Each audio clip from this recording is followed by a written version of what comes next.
সিরিজের দ্বিতীয় ও শেষ টেস্টে বাংলাদেশের বিপক্ষে টস জিতে ব্যাট করছে জিম্বাবুয়ে। সিরিজ বাঁচাতে ৩ পরিবর্তন নিয়ে মাঠে নেমেছে টাইগাররা।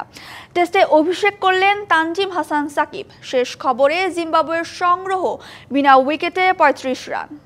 সিলেটের হতাশা ভুলে চট্টগ্রামে পজিটিভ ক্রিকেট খেলতে চায় টাইগাররা। আর প্রত্যাশার চাপ না নিয়ে মাঠে পরিকল্পনার বাস্তবায়নই মূল লক্ষ্যে মাঠে নেমেছে Bangladesh.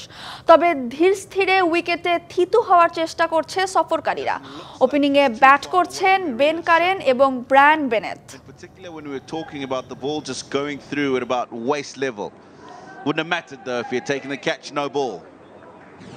That's one area you need maybe trying a little extra, trying to put well, that's a.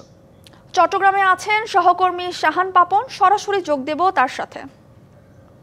Papon, series বাঁচাতে 3 পরিবর্তন নিয়ে মাঠে নেমেছে বাংলাদেশ। কি মনে হচ্ছে এই ম্যাচে কতটা ঘুরে দাঁড়াতে পারবে বাংলাদেশ?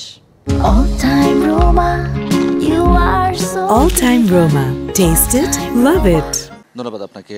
প্রথমে একটা জিনিস বলে রাখি, সেটা হচ্ছে যে চট্টগ্রামের এই স্টেডিয়ামে অর্থাৎ ফ্রেশ ওয়েদারে কোনো দল টস জিতে ব্যাটিং নেয় নাই, সেটা কিন্তু আসলে খুব কমই হয়েছে। সুতরাং আজকে জিম্বাবুয়ে টস জেতার সাথে সাথেই কিন্তু ব্যাটিংটা নিয়ে ফেলেছে। কারণ ফ্ল্যাট এবং হার্ড উইকেট, এখানে কিন্তু বল ব্যাটে আসে খুব দ্রুত এবং শর্টস খেলতে খুবই সহজ হয় আর কি, এবং সেই কাজটাই করে যাচ্ছেন জিম্বাবুয়ের ব্যাটাররা। এখানে যে জিনিসটা করতে হয় সেটা হচ্ছে বোলারদের ঠিক একটা জায়গায় কন্টিনিউয়াসলি বল করে যেতে হয়। সেখানে আসলে দুজনেরই পরীক্ষা থাকে, ব্যাটার এবং বোলারের। যে আসলে মনোসংযোগটা হারায় সেই কিন্তু আসলে হেরে যায়।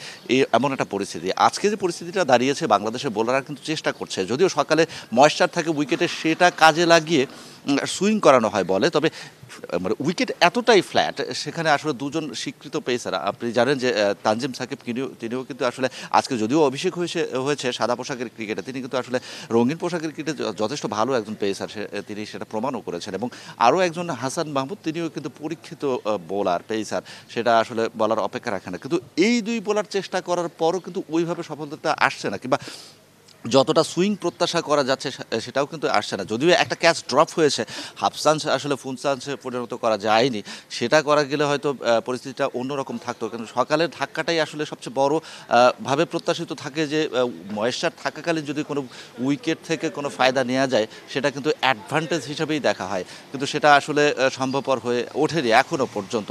সেটাই বলছিলাম যে চট্টগ্রামে আসলে ব্যাটারদের স্বর্গরাজ্য বলা হয়, সেখানে আসলে জিম্বাবুয়েকে কত রানে আটকানো যায় প্রথম ইনিংসে, তার উপরে আসলে নির্ভর করছে যে টেস্টের ভাগ্য কোন দিকে করাচ্ছে। তাসনিম, ধন্যবাদ পাপন আমাদের সাথে যুক্ত হওয়ার জন্য।